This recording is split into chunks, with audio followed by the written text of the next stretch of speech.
Hello everybody, welcome back to the channel. My name is Larry Bodenheimer, and today we're taking a look at InvalidBOM. InvalidBOM is a 32-bit Trojan, and everything it does is executed from this bat file. But before we run the file itself, let's go ahead and take a look at it in VirusTotal. So as you can see, we only have 6 detections, and if we take a look in details, this malware sample has been out for a little over 12 hours.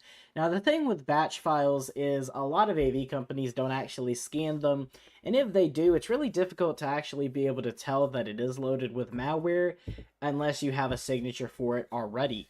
So, to the ones that are detecting this, Fortinet, GData, Google, Icarus, Kaspersky, and ZoneAlarm, a round of applause for them. But for the ones that aren't detecting it, I'm not gonna say much about it because BCAF Pro, our AV that detects literally everything's not detecting it.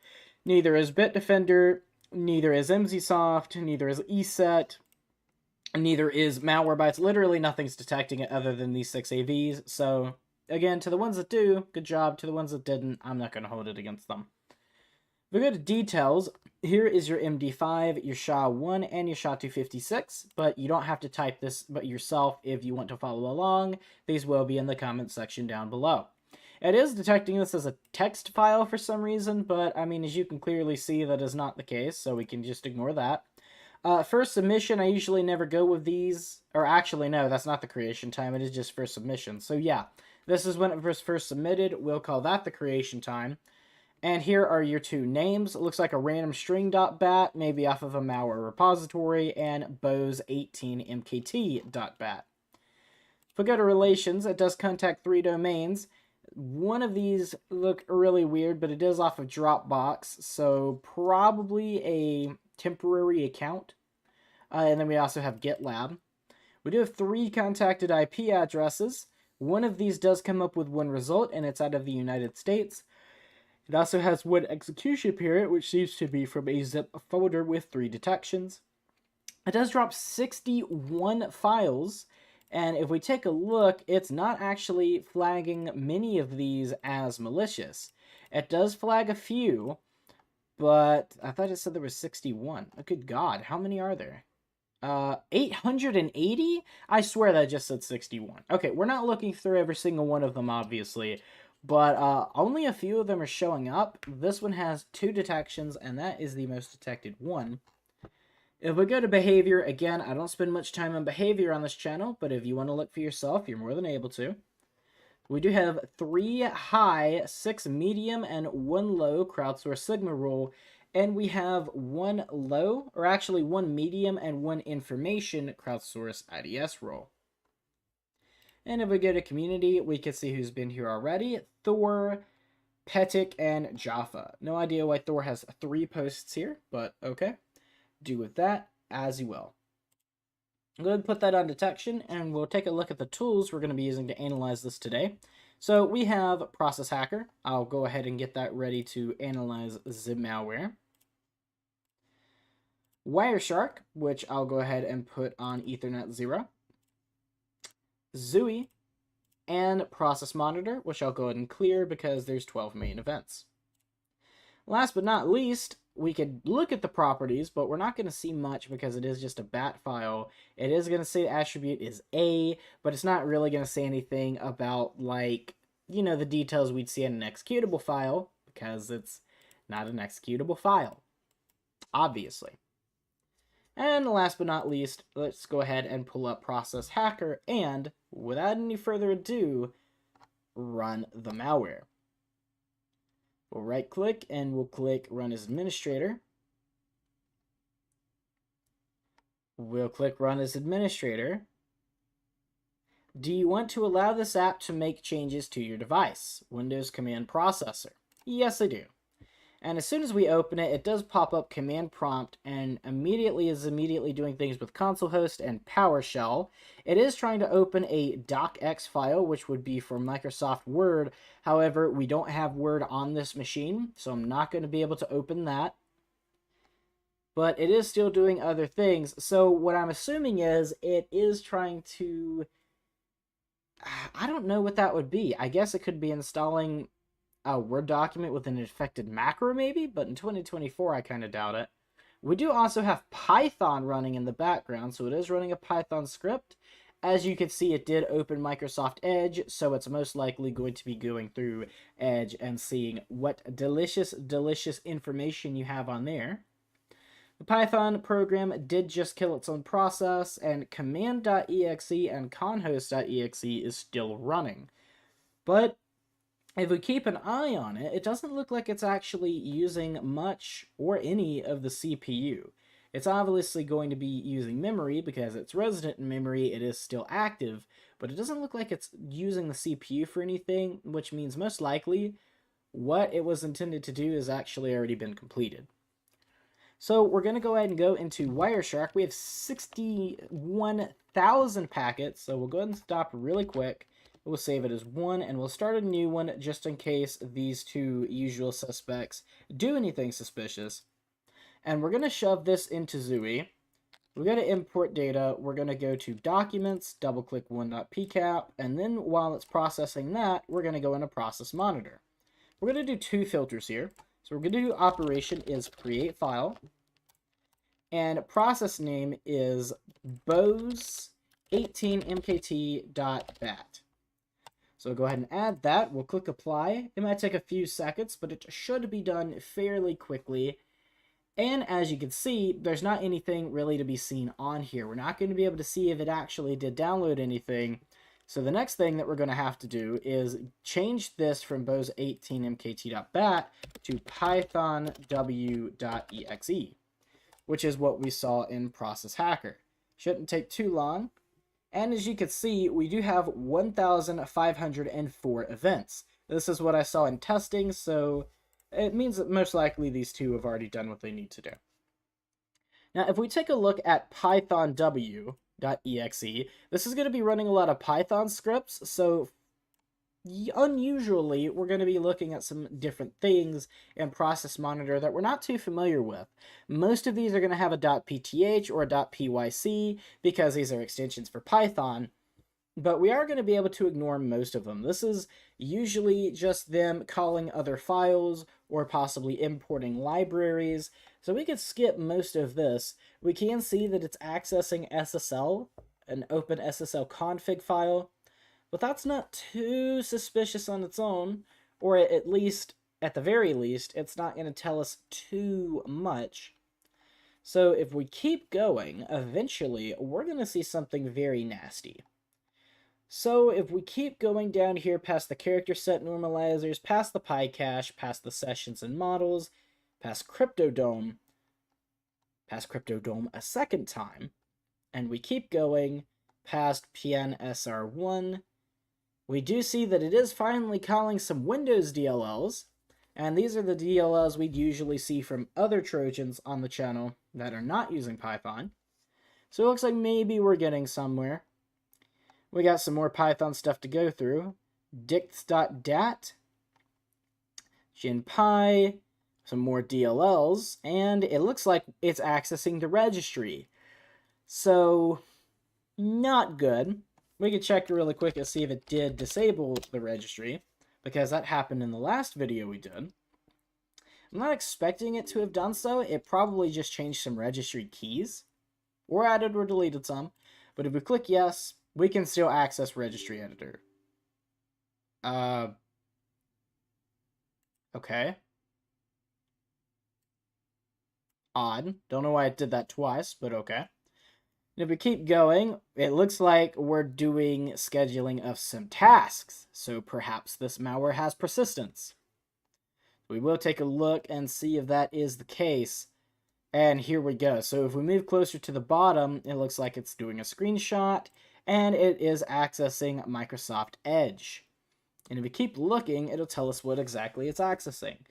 So it's doing network information, cookies, network persistent state, network data, reporting in NEL, and if we keep going, it's accessing your trust tokens, web data, login data, cookies, web data, but this isn't the nasty stuff I was talking about. Accessing your browser data, fine. Most Trojans do that anyway.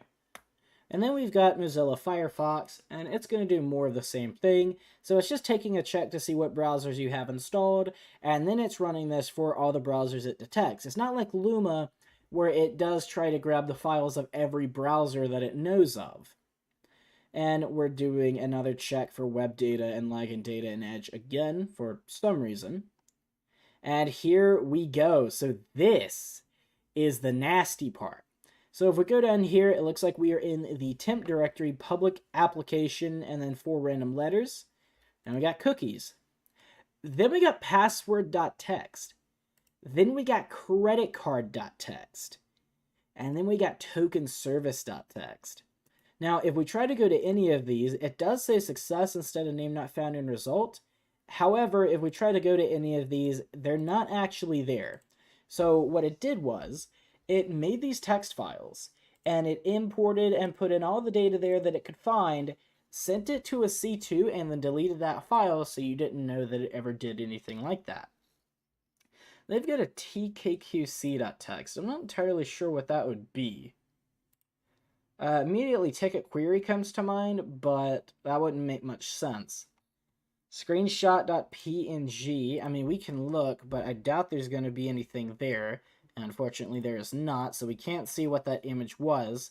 It may have been a screenshot of the desktop. Really no way to know. But if we keep going, we're almost to the bottom. It looks like it's doing this text file check again. And it imported some kind of zip folder, interestingly enough. But if we keep looking, we're doing more screenshots. We're accessing those files again. We're accessing Microsoft Edge again, CrashPad settings, throttle store, add platform, and then that is going to be the end of that. If we take a look at Process Hacker, that command prompt is still running. I believe that this malware has persistence. I could be wrong, but I believe that it does. Now, if we scroll up here, do we see anything else that's too suspicious? Fake service hosts, anything like that? Not really. It looks like everything is being done out of this command.exe. So something to keep in mind. If we take a look, we're going to go to Wireshark, and we're going to, I'll save this one as 2.pcap. I'm not going to do another one though, because I'm fairly certain the malware has done what it's going to. Let's go ahead and open Zooey, that is Process Monitor. Let's open Zooey, and we're going to take a look at this query pool. So we do have 562 rows, not a lot. Alert 3s are just going to say wrong direction for first data, that's fine, so we're going to ignore the alert 3s. But if we get any alert 2s or 1s, I'll take a look. Although I am not seeing anything of the sort, which makes sense. Oh, wait a minute. We took a look at alert 2. ET policy, possible external IP lookup domain observed in SNI, ipinfo.io.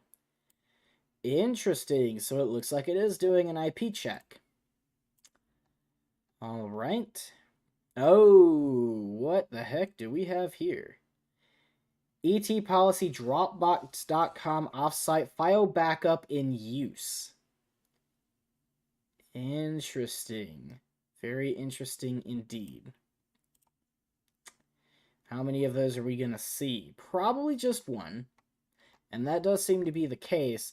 So now we'll go ahead and import 2.pkapng just in case it's doing anything else. And then we're going to take a look at 1.pkapng in Wireshark to see if we could find any suspicious IPs. So if we go ahead and maximize this, we do have a bunch of retransmissions down here from a 34.107.114.191 and then a 243.93 and a 100.209. So a bunch of different connections from a 34. Now, if we go ahead and put these in halves, none of those are actually showing up in the contacted IP list. But if we refresh this, there's now 5 contacted IPs, however, the 34 is not showing up. Okay. So we're looking for 162s. Interestingly enough. Really surprised these aren't showing up, but okay. What if we do an HTTP check? Because sometimes malware does communicate over HTTP. However, that does not seem to be the case this time. Okay, so that's not going to work. Let's scroll down a little more. Scroll down to the 20,000s. We've got some 172s, and as you can see, we got 172.65.25178. That's almost what all of these are communicating over. Actually, that's what all of these are communicating over. So it looks like this 172 may be the C2 server, despite not having any detections. So let's go ahead and expand this in VirusTotal. And I'm going to run another check. Now, usually when I do this, it never actually gives us a more up-to-date version. And it doesn't seem like it's going to do it this time. However, this is only 21 minutes ago. If we go to Community, Xenoverse Launcher.exe, Pokemon, okay? Titan, Amadei, and other interesting stuff. But do with that as you will. So since we don't have much information on it in VirusTotal, the next thing we're going to do is we're going to copy the IP. So let's copy it here. And we're going to run it through abuse IPDB and whois. So we'll put that here. And we'll put that here. It looks like it was reported 5 times. Confidence of abuse is 0. And the last report was a whole year ago. So it is possible that this is just a coincidence. Used in participation of a DDoS attack. Unauthorized connection to port 23. Interesting. And then it looks like we've got some port scans. I don't know why this is written in Cyrillic when they're in French, but okay. Interesting enough. But we do have 5 reports on there. And if we take a look, this is on Cloudflare's net. So not anything too suspicious there. But if we keep looking through and look for some of these 162s, maybe if we go further down. No, but we have a ton of packets being sent back and forth from this 172. Almost 30,000. I'm not seeing anything at all to the 162. As a matter of fact, if we just do something like this, that's not going to work. Maybe an in. 162, 125, 118. That may not work. Okay, so I'm just going to cut this really quick. Okay, well, either way, those IP addresses are not showing up. I'm not going to do all of them, but I'll do these 2. And yeah, as we can see, we're not communicating with those IP addresses. We're only communicating with the 172, not any of the 162s. So do with this information what you will. And if we take a look at the new query pool for 2.pcat, there's actually more rows, which is interesting. If we take a look through here, is there any more communication happening? Are we accessing that Dropbox, or are we doing anything with ipinfo.io? Probably not, but I was wrong the first time. So, let's see if I'm wrong this time as well, and it does not seem to be the case. So, the last thing that we're going to do at this point is we're going to go ahead and restart the computer. I think we've taken a look at everything that we really need to. We do have these contacted domains, but it looks like everything's being done over Dropbox. So there's really no need in taking a further look at that. So we'll go ahead and close that, close this, close you, and close you. And we'll go ahead and restart the machine. Thinking about it these days, it might actually be faster just to do a hard reset through VMware. I doubt that it would break anything, but I've been kind of holding off on that idea just in case it would. Because if it did, obviously it'd break the whole VM, and that would be a video in the trash. But I'll do some research into that and see, because it would save several seconds in the restart process if I could simply just do reset. Okay, let's go to malware analysis, let's go to process hacker, go, and we're going to look for anything persistent. I believe it will have persistence. And yeah, we immediately see Python w.exe running under Explorer, and it looks like it's executing the exact same payload. It did close edge in its entirety that time, and as we can see, command prompt is not running. So it may be that whatever it was supposed to do to close itself the first time simply failed. And with this new persistent startup process, it has modified code that actually allows it to close out like it's supposed to. Who knows? But it looks like this malware does also have persistence. What's BDE UI launcher?